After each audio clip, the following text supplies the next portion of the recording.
Amanda Martin. Thanks for checking out my Skillshare class on blender broth. I'm a mom, which means I'm also the family chef, and sometimes that means I'm the short order cook.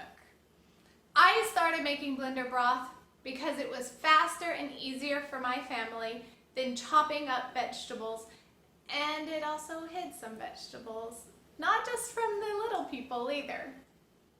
Blender broth has more nutrients and more fiber than bouillon cubes, and there's quite a lot of flavor in using the fresh vegetables.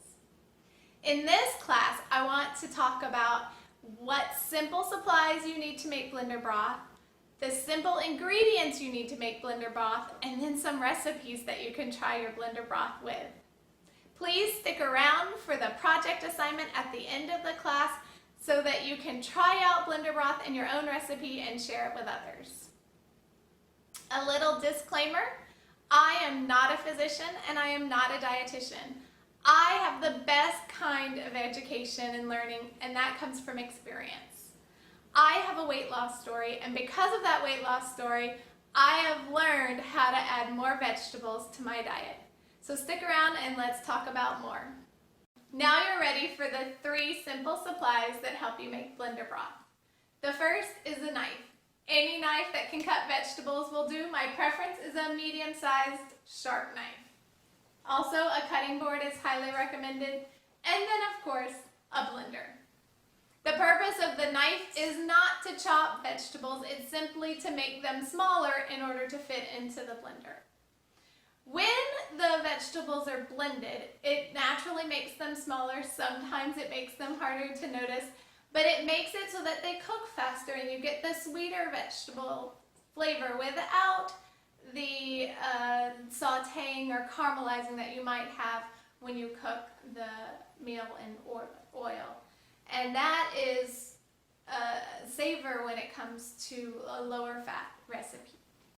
Now you're ready to learn the vegetables that make up blender broth. The first are the 3 vegetables in a mirepoix: celery, onion, and carrots. Vegetable broth also often includes herbs like chives and thyme. Organic vegetables are optional. I always use organic carrots because I think they taste better.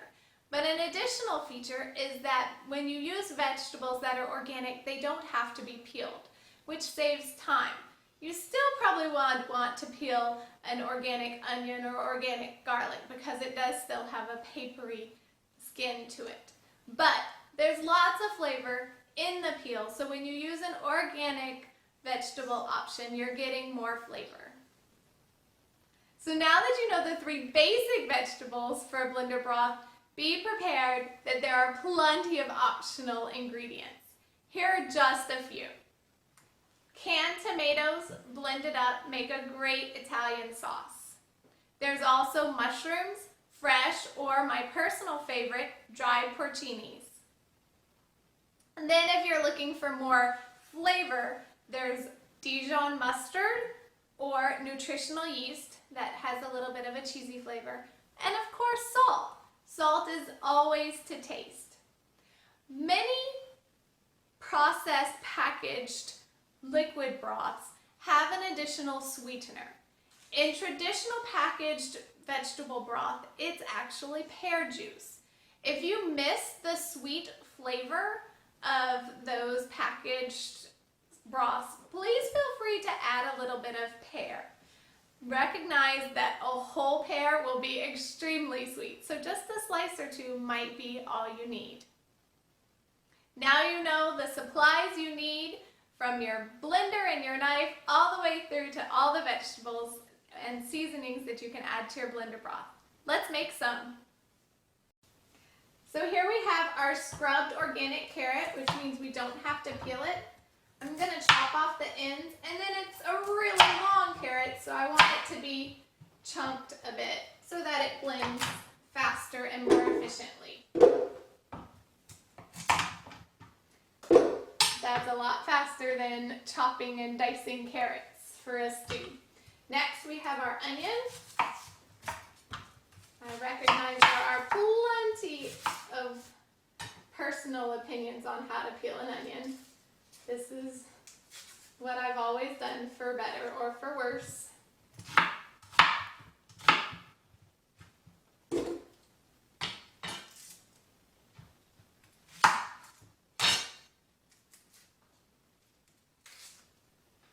And again, much faster than slicing or dicing an onion. Now, instead of peeling garlic, I actually like to use a garlic press. I believe it peels the garlic and presses it at the same time, which isn't necessary in the blender broth, but it's still faster for me. And lastly, today I'm going to use dried porcini mushrooms. I do ground them because sometimes I actually forget to put them into the blender broth and I have to add them later. It is not necessarily a time saver, it's just what I've learned works for me. And then, the one thing we haven't talked about is water. Water is what helps this blend up. Water is what gives us a broth. So let's get some of that. And now that we've got everything chopped, we're going to add a little bit of water.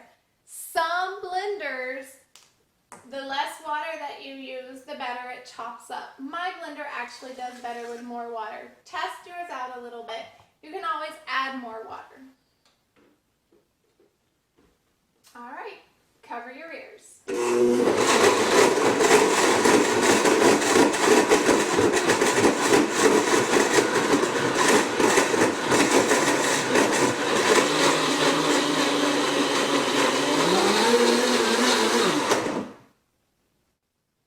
And that's one example of how I make blender broth.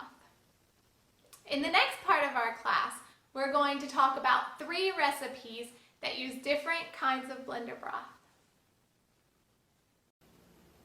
The first recipe that I use blender broth for, and probably the one I use it for the most, is with lentils. And with the lentils, I like Italian or maybe even more Mediterranean theme. So I use the canned tomatoes and onion and celery and garlic and carrots and even a little bit of crushed red pepper in the recipe.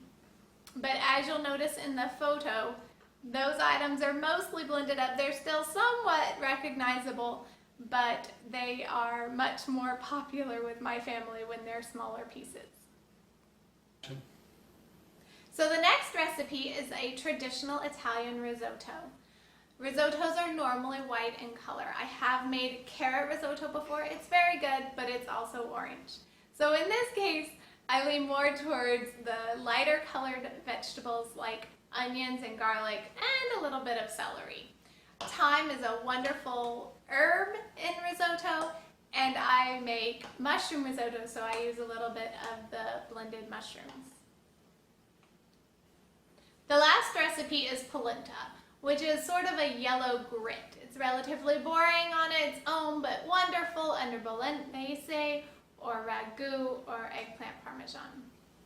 This polenta has onions and garlic, a little bit of carrot, which can hide well with the orange versus yellow coloring, and mustard, which gives it a nice bite. Just because it's boring and under something flavorful doesn't mean that it shouldn't have a good deal of flavor as well.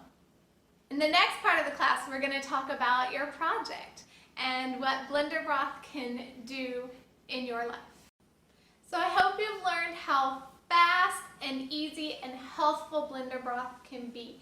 And I hope you have ideas for how it will make a difference in your life.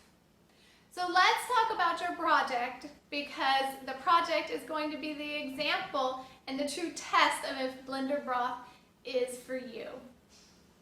Please photograph the recipe that you made blender broth for and post a link to that recipe as well as the photo in our projects section. Next, list what ingredients you used in your blender broth. We want to know if you stuck to the recipe or if you branched out a little bit. And lastly, please share how you can see blender broth making your time in the kitchen healthier, easier, faster, or cheaper. If this video worked for you, please tell others about it. If it didn't work, please tell others about it. Either way, people will still keep watching. Thanks.